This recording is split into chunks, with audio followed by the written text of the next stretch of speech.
यजमान श्रीमद् भागवत महापुराण को बारंबार प्रणाम। संत जनों के परमाशीर्वाद से, महाप्रभु श्री जगन्नाथ जी की परम कृपा से हम आप सब लोग विगत 7 दिनों से श्रीमद् भागवत भागीरथी का मंगल रसस्वादन पान कर रहे थे। आज यहाँ विश्राम दिवस प्रारंभ हो रहा है।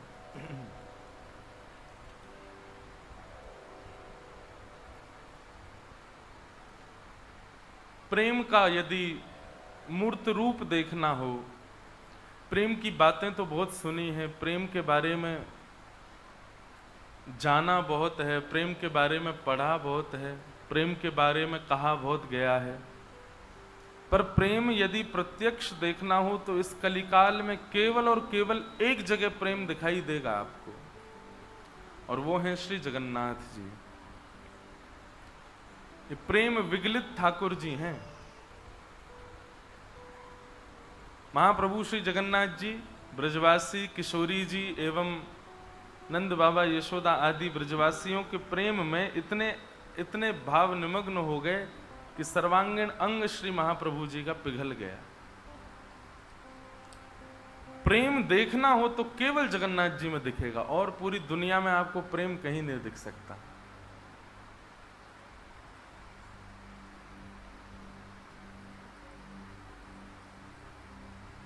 हम अपने श्री गिरधर लाल जी का साल में एक बार जगन्नाथ भेष धारण कराते हैं,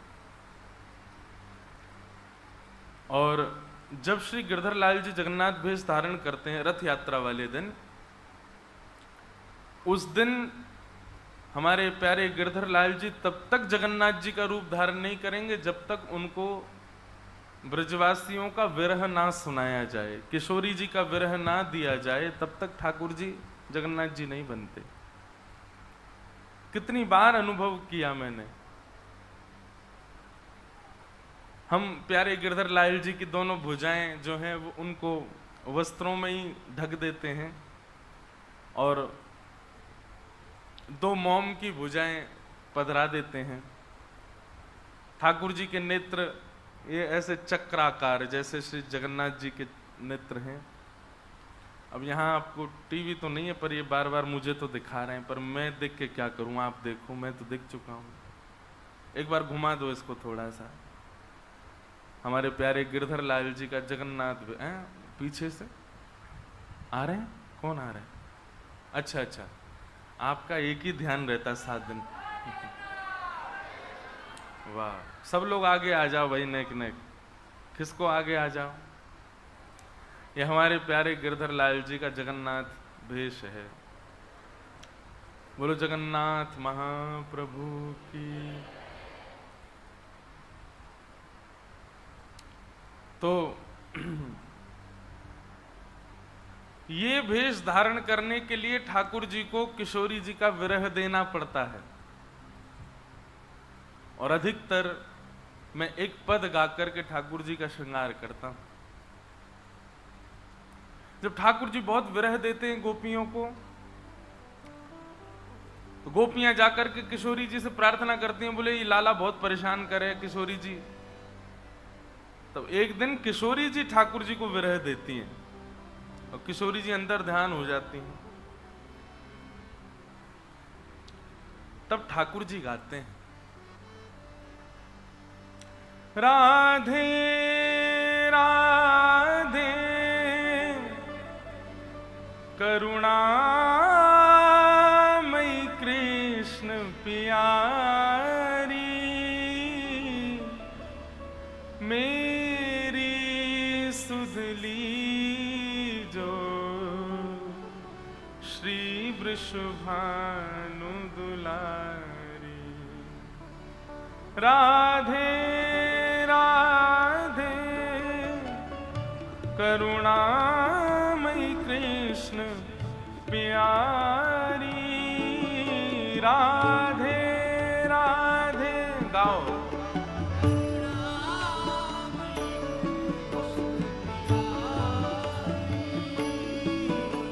राधे राधे करुणामयी कृष्ण प्यारी,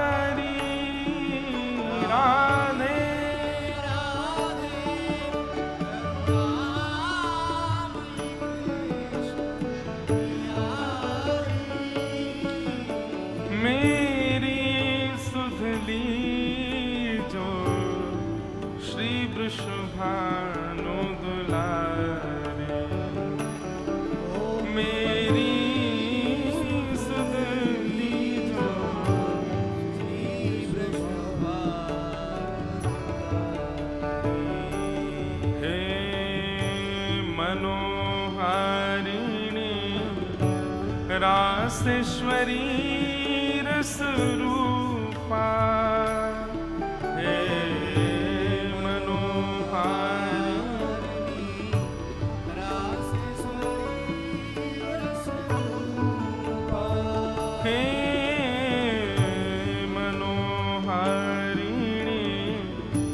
रासेश्वरी रस रूपा हे मनोहारिणी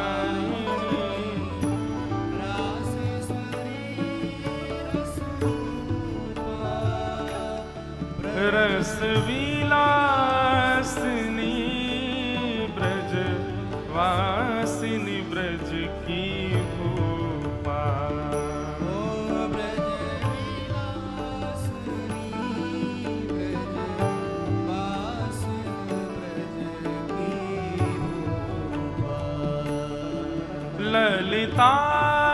ललितादिक सहचरी सर्वस्व स्वरूपा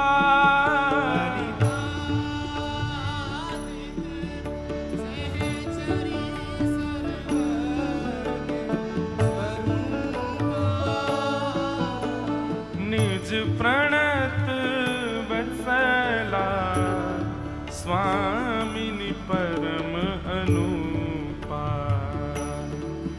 निज प्रणत वत्सला स्वामिनी परम अनुपा हे राधे राधे करुणामयी कृष्ण प्यारी राधे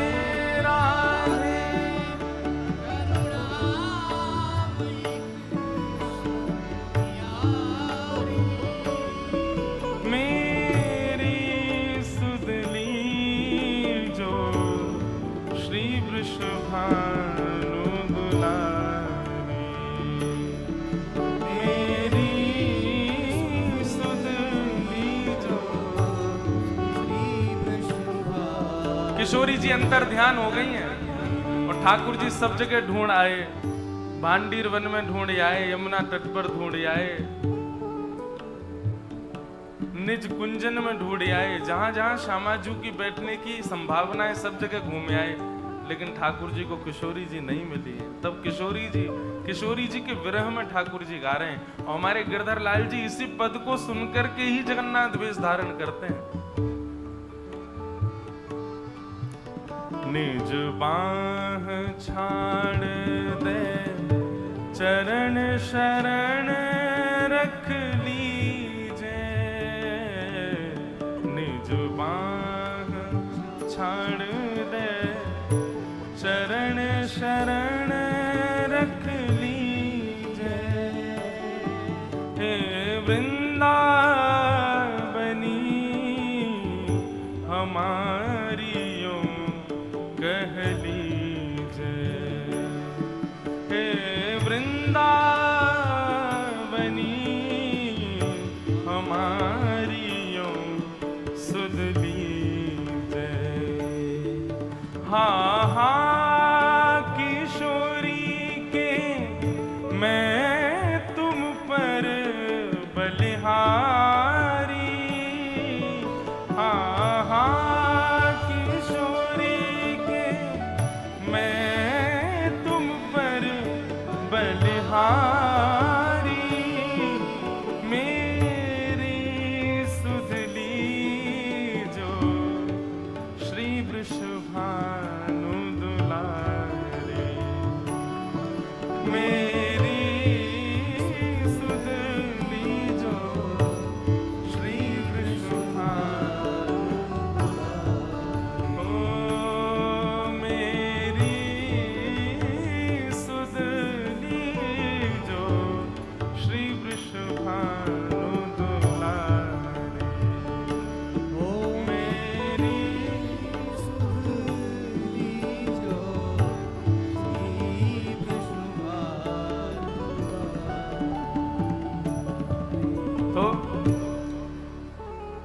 कुंज निकुंज की लीला में जब ठाकुर जी बहुत ज्यादा ही परेशान कर दें गोपीन ने, गोपी जाके श्री जी को शिकायत कर दें, तब श्री जी अंतर ध्यान होती हैं। और जब श्री जी अंतर ध्यान होती हैं तब ठाकुर जी विरह व्याकुल होकर के श्री जी को ढूंढते हैं। और वृंदावन में जब श्री जी को ढूंढते हैं ठाकुर जी, तब वृंदावन में त्रिभंग ललित श्याम सुंदर नहीं होते हैं, वृंदावन की कुंज गलीन में ढूंढते ढूंढते श्याम सुंदर ही जगन्नाथ बन जाते हैं। ऐसे प्रेम विगलित ठाकुर जी हो जाते हैं श्री जी के विरह में। वही श्री जी के विरह का मूर्त रूप, प्रेम का पूर्ण स्वरूप हैं श्री जगन्नाथ जी। इसलिए प्रेम देखना हो तो श्री जगन्नाथ जी का दर्शन करो।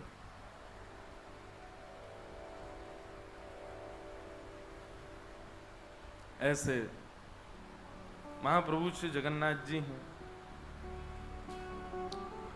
हमारे भारत के सब देव कुछ ना कुछ प्रदान करते हैं।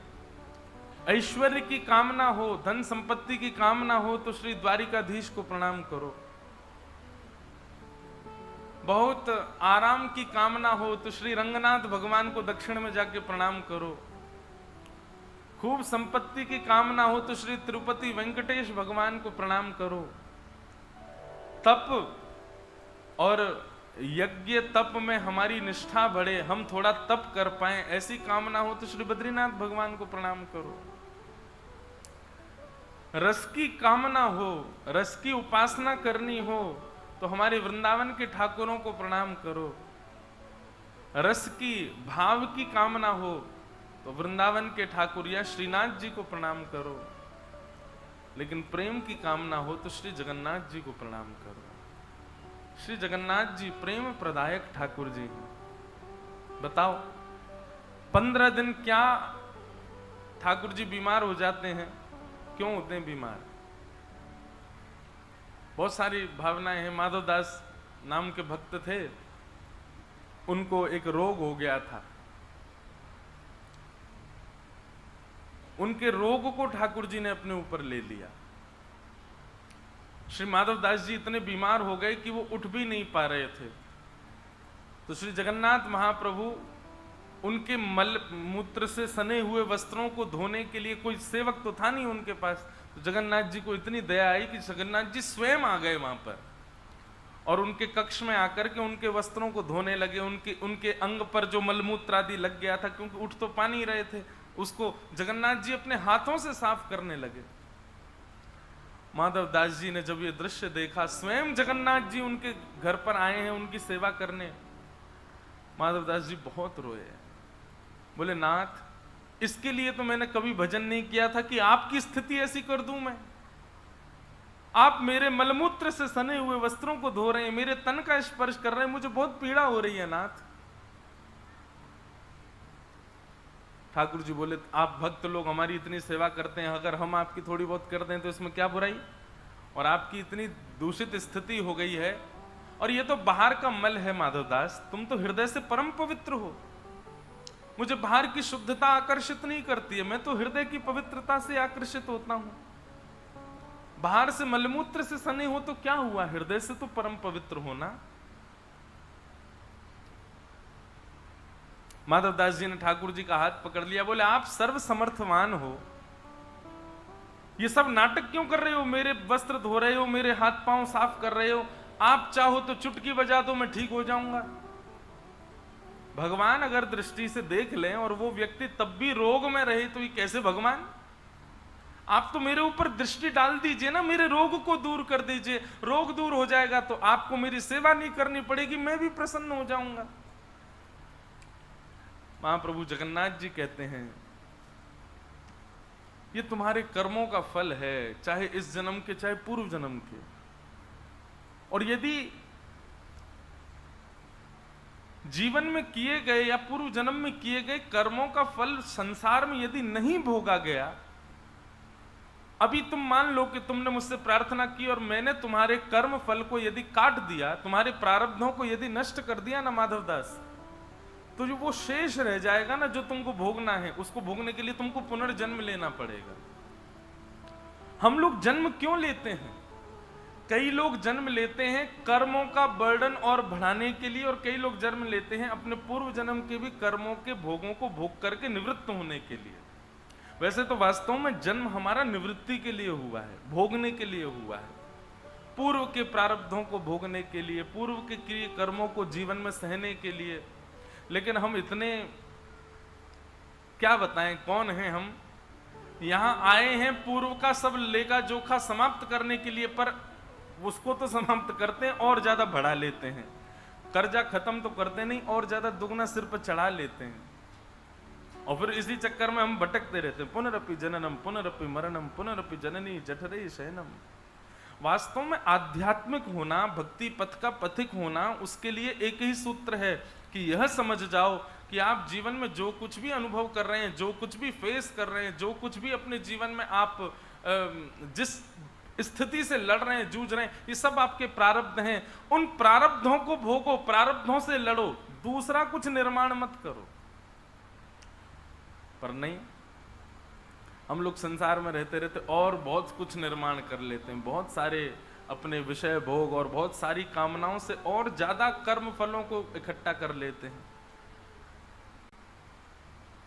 पर याद रहे, जब तक ये प्रारब्ध नष्ट नहीं होगा ना, तब तक ठाकुर जी मिल नहीं सकते।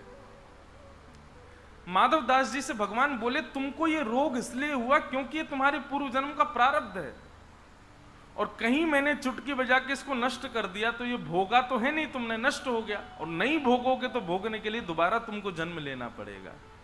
इसलिए माधवदास 15 दिन का रोग और बचा, इसको भोग लो। माधवदास बोले, लेकिन शर्त है। बोले क्या? मुझे भोग भोगने में कोई दिक्कत नहीं, मुझे कष्ट सहने में कोई दिक्कत, आप नहीं आओगे मेरे पास, ये सेवा एवा आप नहीं करोगे मेरी। जगन्नाथ जी बोले, मैं तो करूंगा।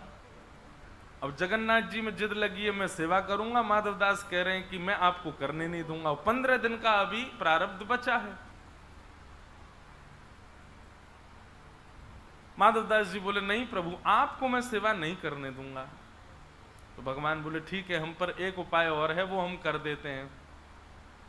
तो माधवदास जी बोले, क्या उपाय है? बोले, यहां नहीं, श्री मंदिर में जाके करेंगे, तुम ठीक भी हो जाओगे और हमको सेवा में भी नहीं आना पड़ेगा। माधवदास जी बोले, ठीक है। अब माधवदास जी को पता नहीं था ये क्या करने वाले हैं। ठाकुर जी श्री मंदिर में गए और माधवदास का जो 15 दिन का अभी प्रारब्ध बचा था उसको अपने ऊपर ले लिया, और अपने ऊपर लेकर के स्वयं ठाकुर जी बीमार हो गए, उष्ण हो गए।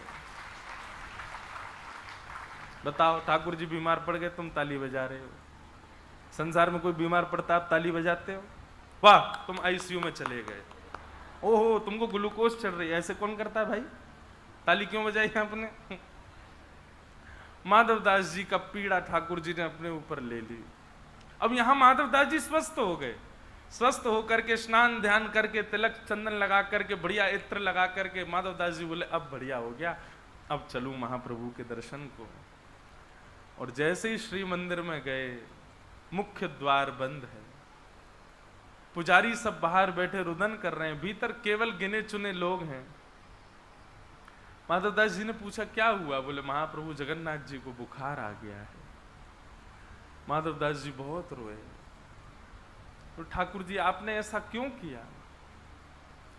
कि प्रबल प्रेम के पाले पड़कर हरि को नियम बदलते देखा, अपना मान टले टल जाए, पर भक्त का मान न टलते देखा। ठाकुर जी ने सृष्टि के सारे नियम बदल दिए। जिन भगवान को कोई रोग नहीं हो सकता, वो माधवदास का रोग स्वयं भोग रहे हैं। हमारे ब्रज के रसिक जन कहते हैं, आज भी जगन्नाथ जी बीमार पड़ते हैं, निश्चित ही इतने लाखों करोड़ों लोग दर्शन करने जाते हैं, किसी ना किसी रोग, किसी ना किसी के रोग को आज भी महाप्रभु जी अपने ऊपर ले लेते हैं। आज भी 15 दिन के लिए ठाकुर जी बीमार पड़ते हैं। है ऐसा प्रेमी कोई?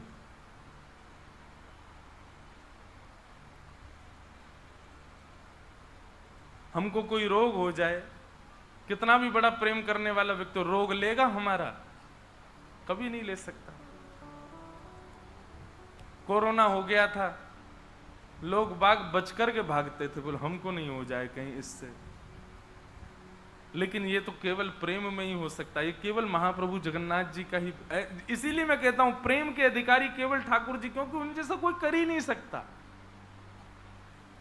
सबके रोगों को अपने ऊपर धारण कर लिया, और 15 दिन में महाराज इतने व्याकुल तो दर्शनार्थी नहीं होते जगन्नाथ जी के लिए, जितने व्याकुल जगन्नाथ जी हो जाते हैं। दर्शनार्थी इतने व्याकुल नहीं होते, जगन्नाथ जी इतने ज्यादा व्याकुल हो जाते हैं कि मैंने इतने दिन हो गए, 15 दिन हो गए अपने वैष्णव देखे नहीं। बोले अब क्या करें? बोले रथ निकालो, रथ में बैठ के सब वैष्णवों से मिलने जाऊंगा, सबको देखने जाऊंगा, सबके आगे जाऊंगा। और महाराज उछलते उछलते आते हैं। अहे नीला शैल प्रबल मतावरण, प्रबल मतावरण, मुआरत नलनी बनकु कर दलन। अहे नील शैला, हे नीलाचल पर्वत के मतवाले हाथी जगन्नाथ, मेरे हृदय के आर्त रूपी कमलों का दलन करने के लिए आप आ जाओ ना। महाप्रभु जी का उत्साह देखा करो, हम तो टीवी में मैंने आज तक कभी, मेरे जीवन का एक बहुत बड़ा दुर्भाग्य कि मैं आज तक ठाकुर जी की रथ यात्रा नहीं देख पाया। इस बार भी बहुत मन है कि रथ यात्रा देखूं, लेकिन हम तो कल हमसे ये पूछ रहे थे कि महाराज जी आप समय कैसे, हमको बड़े दिन में समय मिला राहुल केला कथा के लिए, 1.5 साल में मिला, 1.5 साल लगे रहे तब जाके समय मिला। मैंने कहा आपके लिए नहीं है बात ये, कोई मुझको अहंकार मत समझो कि भाई इतना व्यस्त हूं, मुझे मेरे लिए समय नहीं मिलता। अब मैं सोच रहा हूं कि मैं कैसे आऊं रथ यात्रा में। कथाएं पहले से हो जाती हैं, फिर वो तिथि नहीं समझ आती है। लेकिन बहुत मन है एक बार ठाकुर जी को रथ में विराजमान, जब वो निकले तो हम क्या करते हैं, अपने ठाकुर जी को ही जगन्नाथ जी बना देते हैं, उनकी रथ यात्रा करते हैं।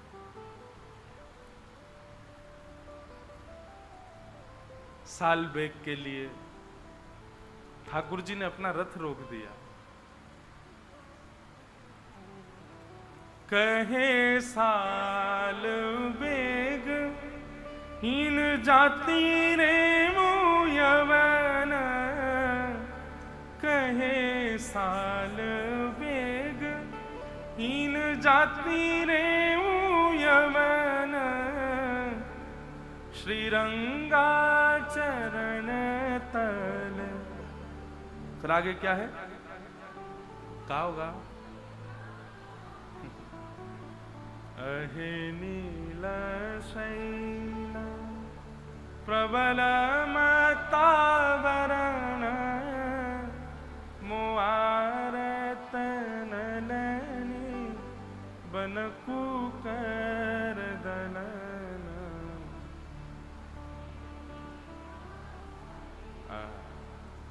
हम लोग उन सीढ़ियों से उतर के जब आते हैं महाप्रभु जी के मंदिर से तो ऐसे ही आ जाते हैं आराम से, लेकिन जगन्नाथ जी कैसे आते? कूदते कूदते आते, कितने उछल के मारते, कितने उत्साह में भर गए ठाकुर जी कि अपने वैष्णवों से मिलने जाऊंगा। ओ परब्रह्म परमात्मा, जो तीनों लोगों के, तीनों भुवन के स्वामी है, पूरा ब्रह्मांड जिनके अधीन रहता है, वो अपने सामान्य से भक्तों के भाव के लिए कितने उत्साहित हो जाते हैं। लेटते लेटते आते हैं, लुढ़कते लुढ़कते आते हैं ऊपर से, और इतने उत्साह में भर जाता। व्यक्ति जब बहुत उत्साह में भर जाता है ना तो स्वयं नहीं चलता, आसपास लोगों के कंधे पे हाथ धर लेता, बोले मुझे उठा के लेके चलो, मैं परम प्रसन्न हूं। ऐसे श्री जगन्नाथ जी स्वयं नहीं चलने, पंडा पुजारियों के ऊपर चढ़ जाते, बोले अब लेके चलो मुझे।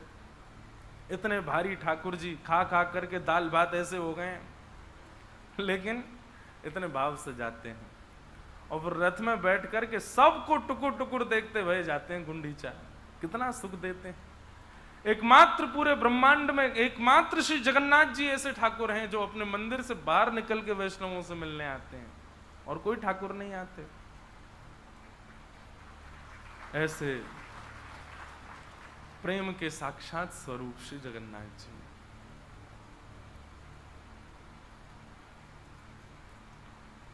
ऐसे महाप्रभु जी को हम प्रणाम करते हैं। प्रथम दिन कथा करने आए तो पूरी दर्शन करके आए थे, पर अब यहाँ से सीधे वृंदावन जा रहे हैं, तो हमारी जगह अब आप लोगों में से कोई चले जाना जगन्नाथ जी, और जाकर के महाप्रभु जी को प्रणाम करके कहना जल्दी बुलावें। उड़ीसा में आसपास भी कहीं कथा हो जाती है तो ऐसा लगता है कि पुरी में ही बैठे हैं हम, महाप्रभु जी के पास ही अनायास ही उनकी याद खूब आती है यहाँ आकर के। तो बस ठाकुर जी से प्रार्थना करना कि जल्दी हमको उड़ीसा बुलावें, जल्दी पुरी बुलावें, जल्दी राउरकेला बुलावें, जल्दी ही यहाँ आकर के फिर से श्री जगन्नाथ जी का यश गाने का अवसर मिले, ऐसी प्रार्थना।